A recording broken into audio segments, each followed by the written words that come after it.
Bette Hochberger, CPA, CJMA here, and today we're going to talk about avoiding real estate tax mistakes. So, if you've ever gotten involved in real estate and you didn't have like top notch tax guidance, this is for you, right? You can avoid a lot of mistakes in real estate taxes. And let me tell you that real estate tax is no joke. It's complicated. There's a lot of rules, there's a lot of regulations. It's not like, when you just have a W 2 and you can just file your taxes on your own. I mean, I see plenty of people try to file their taxes on their own, but it's hard. It's a hard one to do right, and it can be fraught with errors. So, we're going to try to help you here avoid some of these mistakes, okay? So, capital gains taxes. Let's start there. When you buy and sell real estate, you are largely dealing with capital gains taxes.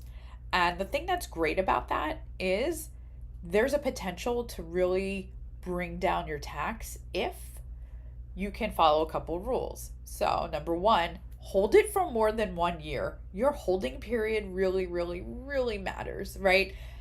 Less than 1 year, short term, more than 1 year, long term. Super important understanding that, because I've seen people get walloped by like just a couple of days, right? So, got to keep an eye on that. Sometimes you can't let the tax tail wag the dog, but when you can, when you have control over it, you really, really, really have to pay attention to dates. So understanding how those capital gains taxes work, super, super important. Also, along that same line, 1031 exchanges. I know people feel like they're um, this really like, oh, let me just do a 1031, right? Like people all the time, like, oh, I'm just going to do a 1031. They're complicated. They're not this easy tool. They're a powerful tool, but they have a lot of rules, right? And this is also an area that's going to affect capital gains taxes. This next one, I think, is probably the biggest mistake that I see people make all the time in with rental properties, all the freaking time. Overlooking deductions, right? If you're not keeping good records, if you don't know what you're spending, it is very easy to miss out on deductions for your rental property. And I see it all the time. I've had clients where we're doing their tax return, and here's a little pro tip: compare what you did last year to this year, or this prior year to the year before that, really, when you're doing taxes. And the reason is sometimes you'll see something that you forgot. I cannot tell you how many times I've had clients where I'm like, especially here in Florida, hey, did you have property insurance? Yeah, it's expensive. Deduct it, right? If you've got insurance on your rental property, make sure you deduct it. But it goes for everything. Whatever you have that you're paying for that property, make sure you're including it. Don't miss out on any of those tax benefits by ignoring deductions. Ignoring depreciation recapture. Okay, depreciation recapture is really a whole video unto itself. It's probably more than one. But if you're selling your property, you have to take depreciation recapture into consideration, right? It's something that you need to look at. I know everyone loves to do like cost segregation studies and things like that, but take a look at what the depreciation recapture is going to do to your taxes when you sell. Incorrectly reporting rental income. Um, you know, anytime you do something wrong on your taxes, you're inviting the IRS in, right? So you want to make sure you're reporting on the right sections. If you're an individual, it's going to be on your Schedule E.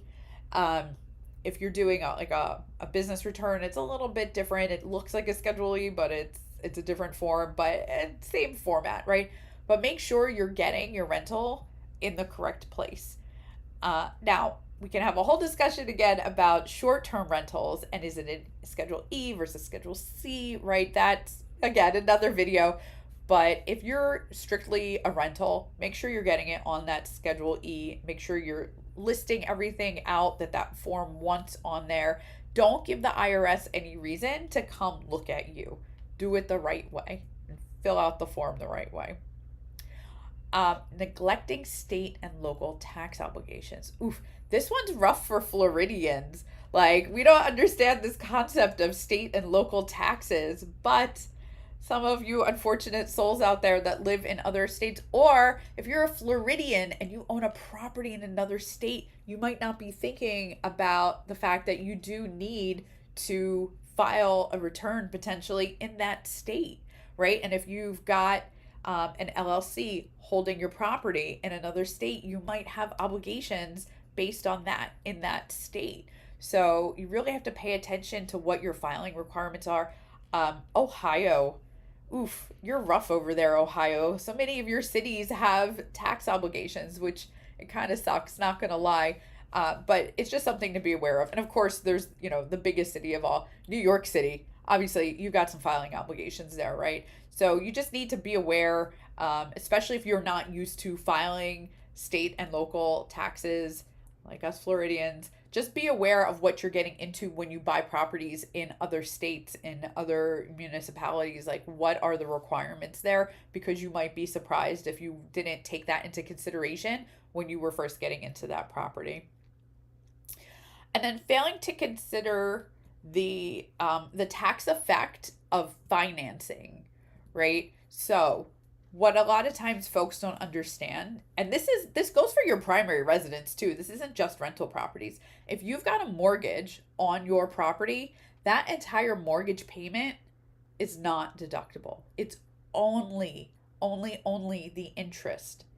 So a lot of times people will give me their rental expenses, and they'll show me like, oh, here's my mortgage payment every month, and I'm like, well, that's all fine and good for a cash flow analysis and from that perspective, but for your taxes, we only get to deduct the interest. So you have to think about that when you're analyzing different financing options and whatnot. And I know everyone's like bemoaning the interest rates right now, but in the overall history, they're not super high. Just in like the relatively short term history, they're higher than we'd like them to be if you're trying to buy property. But you do have to keep that in mind. You have to understand how that works. And the reason I say it's the same for your personal property, if you own your own home where you live, you also have that Schedule A deduction, right? So now we're getting out of the rentals, we're talking about primary residence, but that Schedule A deduction, it's also only applicable to interest, right? It's not the whole payment, it's just the interest.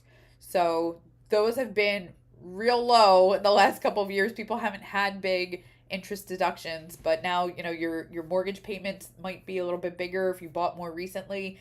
And so just that piece, that's the interest. That's the only part that you're going to be deducting. So it's something to keep in mind.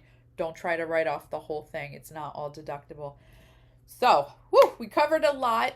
Like I said, real estate is no joke. The taxes are no joke. It's complicated. You need somebody who knows the ins and outs of things. And yeah, you have questions about your real estate taxes? No? You got it all figured out?